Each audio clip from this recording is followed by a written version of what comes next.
만약 당신 인생의 가장 깊은 관계가 다른 누군가가 아닌 당신이 한 번도 제대로 만나본 적 없는 당신 자신의 일부와 맺는 관계라면 어떨까요?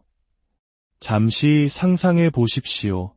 당신 안에 온전함, 창의성, 그리고 가장 깊은 충만함의 열쇠를 쥔 숨겨진 인격, 내면의 이성이 존재한다는 것을 말입니다. 인간 정신의 위대한 탐험가 칼 융은 이렇게 말했습니다. 그림자와의 만남이 개인이 발달하는 과정에서 도제의 작품이라면 아니마 혹은 아니무스와의 만남은 거장의 작품이다. 오늘 우리는 칼 융의 혁명적인 저서 인간과 상징을 통해 그의 가장 심오한 통찰 속으로 여행을 계속합니다.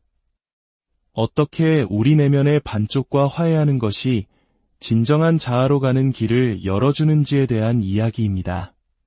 본격적인 이야기에 앞서 잠시 시간을 내어 구독과 좋아요를 눌러주시면 이 지혜로운 여정을 더 많은 분들과 함께하는 데 큰 힘이 됩니다. 여러분의 내면 탐험의 축복이 깃들기를 기원하며 이 지식의 나눔이 선한 영향력으로 퍼져나가길 소망합니다. 지난 시간에는 우리가 의식의 세계에서 밀어내고 숨겨버린 자신의 거부된 측면, 그림자에 대해 탐험했습니다. 오늘은 더 깊이 들어가 개인적 무의식을 넘어 융이 생명 그 자체의 원형이라 불렀던 것을 발견하고자 합니다. 이야기가 끝날 때쯤 당신은 내면의 이성을 통합하는 것이 어떻게 심오한 심리적 변화를 일으키는지 이해하게 될 것입니다. 융이 심리적 돌파의 순간에 만다라가 자발적으로 나타난다고 믿었는지, 그리고 가장 중요하게는 온전함을 향한 당신 자신의 여정을 진전시킬 실질적인 통찰을 얻게 될 것입니다. 심리적 발달의 걸작을 발견할 준비가 되셨습니까? 이제 시작하겠습니다. 개성화의 여정은 놀라운 인식에서 시작됩니다. 모든 남성의 내면에는 여성적인 영혼이 깃들어 있고 모든 여성의 내면에는 남성적인 정신이 존재한다는 사실입니다. 융은 수십 년간의 임상 경험, 꿈 분석, 그리고 자기 자신의 깊은 내면 여정을 통해 이 보편적인 패턴을 발견했습니다. 인간과 상징에서 융은 남성 안의 여성적 측면을 아니마라고 불렀습니다. 여성에게 있어 그 남성적 대응물은 아니무스입니다. 이것은 단순히 성별에 대한 고정관념이나 문화적 구성물이 아닙니다. 이것들은 개인의 정신을 초월하는 원초적인 패턴이며 융이 집단 무의식이라고 부른 것, 즉 우리 모두를 하나로 묶는 공유된 인류 경험의 거대한 저장고에 뿌리를 두고 있습니다.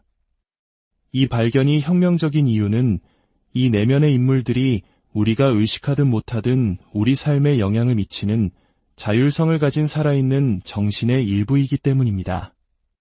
남성에게 아니마는 융이 에로스라고 부른 것, 즉 관계, 정서적 연결, 그리고 생명 그 자체의 본질을 나타냅니다. 여성에게 아니무스는 로고스, 즉 이성, 판단, 의미의 원리를 구현합니다. 동양 철학의 음양사상처럼 이 두 에너지는 서로를 보완하며 온전한 하나를 이룹니다. 그리고 여기서부터 이야기는 정말로 흥미로워집니다. 융은 이 내면의 반쪽들이 우리의 의식적 인격과 더 깊은 집단 무의식 사이에 다리 역할을 한다는 것을 관찰했습니다. 그들은 두 세계 사이의 메신저로서 깊은 곳으로부터 필수적인 에너지와 지혜를 가져옵니다. 하지만 우리가 이 내면의 인물들을 의식하지 못할 때 그들은 그냥 사라지지 않습니다. 대신 그들은 투사를 통해 우리 삶에 나타납니다. 우리는 그들이 다른 사람, 특히 우리가 사랑에 빠지거나 격렬하게 싫어하는 사람에게서 구현된 것을 봅니다. 한번 생각해 보십시오. 당신이 갖지 못한 자질을 구현한 사람에게 강렬하게 끌린 적이 있습니까? 혹은 다른 사람의 특정 성격에 까닭 없이 짜증이 난 적은 없으신가요? 어쩌면 그 성격들은 당신이 결코 인정하지 않았던 당신 자신의 일부를 나타내는 것일지도 모릅니다. 융은 남성의 꿈에서 아니마는 보통 한 명의 여성으로 나타나는 반면 여성에게 아니무스는 종종 남성들의 집단이나 권위 있는 남성 한 명으로 나타난다고 설명합니다. 당신의 꿈을 생각해 보십시오. 이성의 인물이 나타난 적이 있나요? 그들은 어떤 형태를 띠고 있었고 어떤 자질을 구현했습니까? 우리가 이 내면의 인물들을 인식하지 못하면 우리는 그들을 직접 경험하지 못하고 다른 사람에게 투사하게 됩니다. 융은 투사의 효과는 개인을 환경으로부터 고립시키는 것이라고 썼습니다. 왜냐하면 현실적인 관계 대신 환상적인 관계만 남기 때문입니다. 이것이 바로 왜 관계가 처음에는 그토록 마법처럼 느껴지다가 나중에는 실망스럽게 느껴질 수 있는지를 설명합니다. 처음에는 우리는 내면의 반쪽이 다른 사람에게서 구현된 것을 봅니다. 우리가 느끼는 강렬한 매력은 단지 그 사람에게만 향하는 것이 아니라 우리 자신의 인식되지 않은 온전함에 대한 끌림입니다. 우리가 그토록 강렬하게 느끼는 정의 이면에는 이러한 심리적 과정이 숨어 있을 수 있습니다. 하지만 현실의 그 어떤 사람도 우리의 내면 아니마나 아니무스를 완벽하게 구현할 수는 없습니다. 결국 현실이 환상을 깨고 들어오고 투사는 희미해지며 환멸이 뒤따릅니다. 이것이 융이 이 내면의 반쪽들을 통합하는 것이 성숙한 사랑에 필수적이라고 여겼던 이유입니다. 우리는 투사를 거두어들이고 우리 자신 안에서 이러한 측면들을 인식해야만 합니다. 융은 놀라운 발견을 했습니다. 내면의 반쪽을 통합하는 과정은 뚜렷한 단계를 거치는 발달 경로를 따른다는 것입니다. 남성의 경우 아니마의 발달은 4가지 원형적 단계를 거칩니다. 첫째, 순전히 생물학적인 여성성을 상징하는 EV입니다. 이 단계에서 남성의 여성과의 관계는 주로 어머니 콤플렉스에 의해 정의됩니다. 둘째, 트로이의 헬레네의 이름을 딴 헬렌이 나타납니다. 낭만적이고 미적인 자질을 대표하며 여성성은 아름다움과 매력을 띠지만 아직 깊이가 부족합니다. 셋째, 정서적 깊이, 헌신, 의미를 가져오는 영적인 여성성, 마리아가 등장합니다. 이 단계에서 남성은 여성의 외모를 넘어 그들의 영적, 정서적 자질을 소중히 여기기 시작합니다. 마지막으로 지혜 그 자체인 소피아가 있습니다. 이 최고 수준의 통합에서 아니마는 내면의 지혜, 창의성, 의미로 가는 안내자가 됩니다. 여성의 경우 아니무스의 발달도 비슷한 경로를 따릅니다. 처음에는 운동선수나 액션 영웅에게 투사되는 육체적인 힘과 강인함의 구현으로 시작됩니다. 다음은 행동과 독립의 남성, 세상에서 주도권을 잡는 낭만적인 모험가입니다. 세 번째 단계는 말씀 또는 의미의 전달자로 나타납니다. 아이디어와 가치를 명확히 표현하는 교수, 성직자 또는 지식인입니다. 가장 높은 발달 단계에서 아니무스는 영적인 의미와 세상에서의 목적 있는 행동의 중재자가 됩니다. 스스로에게 이 깊은 질문을 던져보십시오.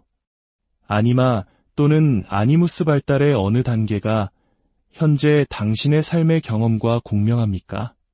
이것은 판단이 아닌 자각에 관한 것입니다. 자각이야말로 변화를 향한 첫걸음이기 때문입니다. 융은 우리가 이 내면의 반쪽들을 통합하지 못할 때 일어나는 일에 대해 경고합니다. 그는 그것을 빙의라고 불렀습니다. 인식되지 않은 아니마나 아니무스가 부정적인 방식으로 우리의 인격을 장악하는 것입니다. 부정적인 아니마에 사로잡힌 남성은 변덕스럽고 비합리적이며 파괴적인 방식으로 감정적으로 반응하게 됩니다. 그는 유치하고 감상적이며 의존적이거나 반대로 반항적이고 폭군적이며 극도로 예민해질 수 있습니다. 주변에서 감정적인 발작을 일으키거나 비이성적으로 질투하거나 감정적인 상황을 성숙하게 다루지 못하는 남성을 본 적이 있을 것입니다. 여성의 경우 아니무스 빙의는 다르게 나타납니다. 부정적인 아니무스에 사로잡힌 여성은 완고하게 독선적이고 논쟁적이며 차갑게 비판적이 됩니다. 진정한 이해나 정서적 연결 없이 절대적인 확신을 표현합니다. 하지만 융은 진정으로 혁명적인 것을 발견했습니다. 우리가 이 내면의 인물들을 더 많이 의식할수록 그들이 우리를 사로잡을 힘은 줄어듭니다. 통합은 인식에서 시작됩니다. 즉, 다른 사람에게서만 보던 이러한 측면들을 우리 자신의 일부로 인정하는 것입니다. 여기서 흥미로운 점은 이 통합이 남성이 여성스러워지거나 여성이 남성스러워지는 것을 의미하지 않는다는 것입니다. 대신 남성은 온전히 남성성을 유지하면서 관계, 정서적 깊이, 직관적 지혜에 대한 능력을 개발합니다. 여성은 온전히 여성성을 유지하면서 결단력 있는 행동, 명확한 사고, 원칙에 입각한 판단 능력을 함양합니다. 목표는 이성처럼 되는 것이 아니라 더 온전한 인간이 되는 것입니다. 문화적 조건화가 의식에서 단절시킨 우리 온전함의 측면들을 되찾는 것입니다. 그렇다면 우리는 어떻게 이 심리적 발달의 걸작을 수행할 수 있을까요? 융은 몇 가지 길을 제시합니다. 첫 번째는 적극적 명상입니다.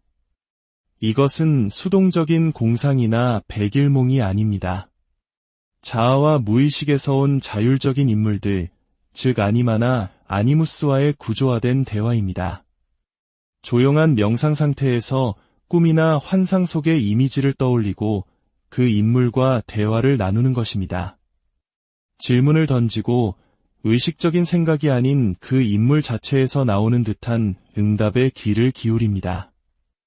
이 과정은 의식과 무의식 사이에 다리를 놓아 이전에 분리되거나 투사되었던 정신의 측면들을 점진적으로 통합합니다. 두 번째는 꿈 작업입니다. 융에게 꿈은 억압된 욕망에 위장된 표현이 아니라 상징의 언어로 말하는 무의식으로부터의 자연스러운 소통입니다. 꿈에 나타나는 이성 인물들은 실제 인물이 아니라 당신 자신의 내면 반쪽의 상징적 현현입니다. 이 꿈의 인물에 대해 어떻게 느끼는가? 그가 나에게 무엇을 전달하려 하는가? 와 같은 질문을 던지며 호기심을 갖고 접근하는 것이 중요합니다. 통합이 진행됨에 따라 위협적이거나 유혹적이던 꿈속 인물들은 점차 긍정적이고 인도적인 존재로 변모합니다. 세 번째는 투사를 거두어들이는 도전적인 작업입니다. 우리가 다른 사람에게서 가장 감탄하는 자질은 종종 우리가 아직 주장하지 않은 우리 내면 반쪽의 긍정적인 측면을 나타냅니다. 반대로 우리를 가장 짜증나게 하는 자질은 우리가 거부하는 내면 반쪽의 부정적인 측면을 나타낼 수 있습니다. 당신에게서 보는 것이 내 안에도 있다는 정직한 감정적 인식이 필요합니다. 투사가 거두어지면 우리는 더 이상 다른 사람에게 우리 정신의 일부를 짊어지게 하지 않습니다. 우리는 그들을 투사의 대상이 아닌 있는 그대로의 모습으로 더 명확하게 볼 수 있게 되어 관계의 심오한 자유를 가져옵니다. 네 번째는 창조적 표현입니다. 미술, 글쓰기, 음악, 춤 등 창조적인 활동을 통해 아니마나 아니무스의 내적 에너지의 형태를 부여하는 것입니다. 융 자신도 유명한 레드북을 통해 자신의 내면 여정을 놀라운 시각적 표현으로 남겼습니다. 중요한 것은 세련된 예술 작품을 만드는 것이 아니라 검열하는 지성을 우회하여 무의식의 내용이 가시적인 형태를 띠도록 하는 진정한 표현입니다. 이 모든 접근법의 핵심은 이 내면의 인물들과 의식적인 관계를 발전시키는 것입니다. 그들과 동일시하지도 억압하지도 않는 것입니다. 융은 이 중간기를 무의식과의 대면이라고 불렀습니다. 이 대화는 항상 편안하지만은 않습니다. 하지만 그 보상은 심오합니다. 융이 썼듯이 내면의 상황이 의식되지 않으면 그것은 운명처럼 밖에서 나타난다. 이러한 측면들을 통합함으로써 우리는 더 이상 그것들을 다른 사람에게 맹목적으로 투사하거나 우리 삶에서 무의식적으로 행동으로 옮기지 않게 됩니다. 우리는 심리적 자유와 깊이를 얻게 됩니다. 융은 아니마나 아니무스의 통합이 이전에 무의식적 갈등에 갇혀있던 엄청난 심리적 에너지를 방출한다는 놀라운 사실을 발견했습니다. 당신의 심리적 에너지를 강 시스템에 비유해 보십시오. 댐이 자연스러운 흐름을 막으면 압력이 쌓여 어떤 지역은 범람하고 다른 지역은 가뭄에 시달립니다. 통합은 이 댐들을 제거하여 에너지가 전체 시스템에 자연스럽게 흐르도록 합니다. 이 에너지 변화는 창의성 증가, 관계 개선, 정서적 회복력 강화, 그리고 새로운 의미와 목적의식으로 나타납니다. 융이 이 에너지 변환에 대해 발견한 가장 매혹적인 것은 그것이 종종 꿈과 창조적인 작업에서 특정 상징, 특히 만다라가 자발적으로 나타나는 것과 일치한다는 점입니다. 만다라는 온전함을 나타내는 중심이 있는 원입니다. 융은 자신의 환자들이 이 고대 상징에 대한 사전 지식이 전혀 없었음에도 불구하고 바로 이 통합이 일어나는 순간에 자발적으로 만다라를 그리거나 꿈꾸는 것을 발견했습니다. 이는 문화와 시대를 초월하여 정신 내면에 반대되는 것들의 통합이 보편적인 패턴을 따른다는 융의 가장 심오한 통찰 중 하나로 이어졌습니다. 만다라는 단순한 문화적 상징이 아니라 온전함을 향한 정신의 움직임에 대한 원형적 표현입니다. 한국의 태극 문양 또한 음과 양이라는 두 상반된 힘의 조화와 균형을 담고 있는 강력한 만다라라고 할 수 있습니다. 그것은 혼란스러운 심리 상태에서 질서를 창조하려는 창조적인 재정렬을 나타냅니다. 아니마나 아니무스의 통합은 융 심리학에서 더 큰 목적을 위한 중요한 단계입니다. 그것은 그가 자기라고 부른 것으로 가는 길입니다. 자기는 단지 중심일 뿐만 아니라 의식과 무의식을 모두 포용하는 전체 둘레이기도 합니다. 자아가 의식의 중심인 것처럼 자기는 전체 정신의 중심입니다. 이것은 융의 가장 혁명적인 공헌 중 하나를 나타내는 심오한 구별입니다. 우리의 자아가 의식적 인식의 중심, 즉 나라는 감각이라면 자기는 의식적 및 무의식적 차원을 모두 아우르는 우리 전체 정신의 중심이자 총체입니다. 자기는 꿈과 환상 속에서 신성하거나 초월적인 인물, 사각형 구조, 그리고 만다라와 같은 상징을 통해 나타납니다. 또한 코끼리, 사자, 뱀과 같은 지혜와 힘을 상징하는 동물의 모습으로 혹은 다이아몬드나 황금처럼 지극히 귀중한 대상으로 표현되기도 합니다. 이러한 자기를 향한 여정은 자아를 없애는 것이 아니라 자아와 자기 사이의 올바른 관계를 정립하는 것입니다.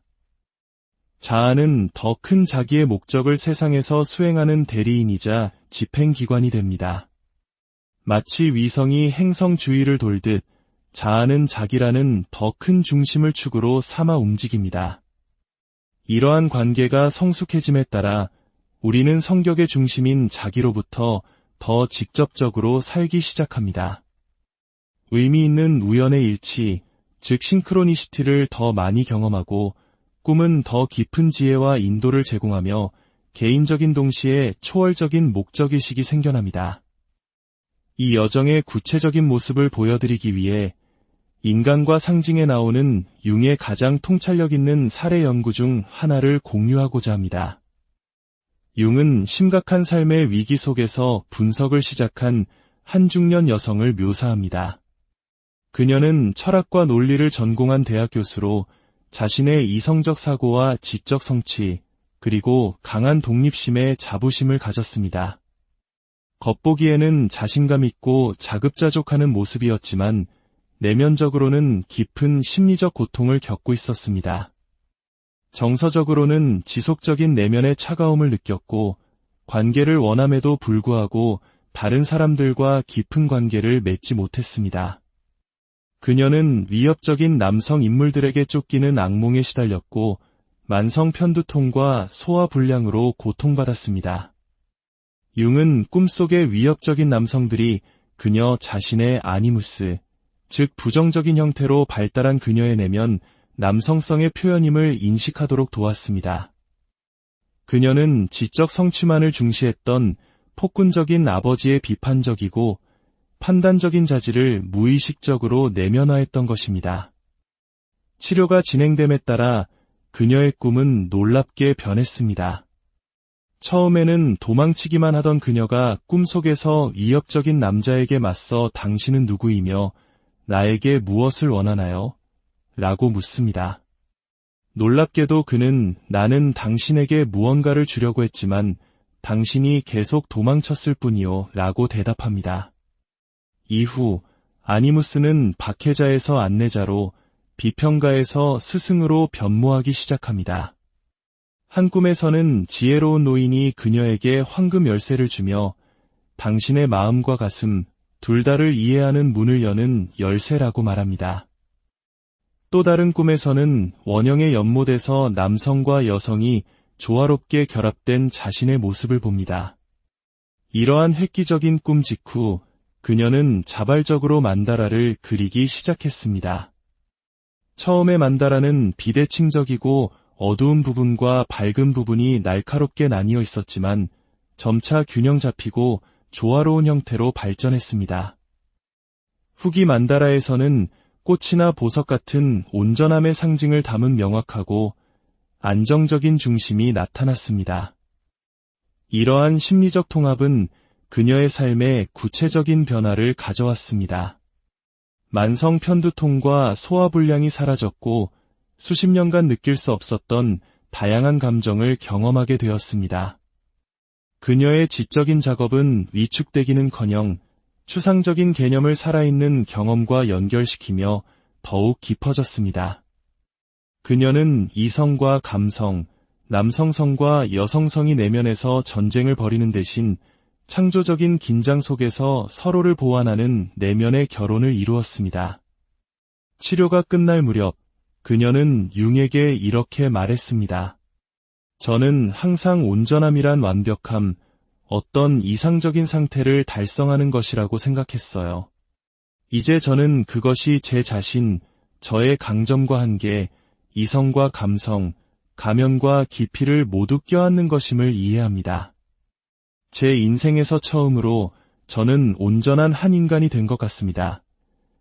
오늘 우리의 탐험을 마무리하며 융의 비전의 핵심을 포착하는 세 가지 본질적인 통찰을 되새겨봅시다.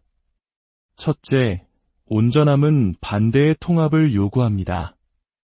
진정한 심리적 발달은 우리가 의식에서 배제했던 상보적인 자질들을 포용하는 데 있습니다. 이것은 동양의 음양사상이 가르치는 지혜와도 깊이 공명합니다. 둘째, 통합은 심리적 에너지를 변환시킵니다. 내면의 갈등과 투사에 소모되던 생명력이 해방되어 창조적인 표현, 진정한 관계, 그리고 의미 있는 삶의 참여를 위해 사용될 수 있게 됩니다.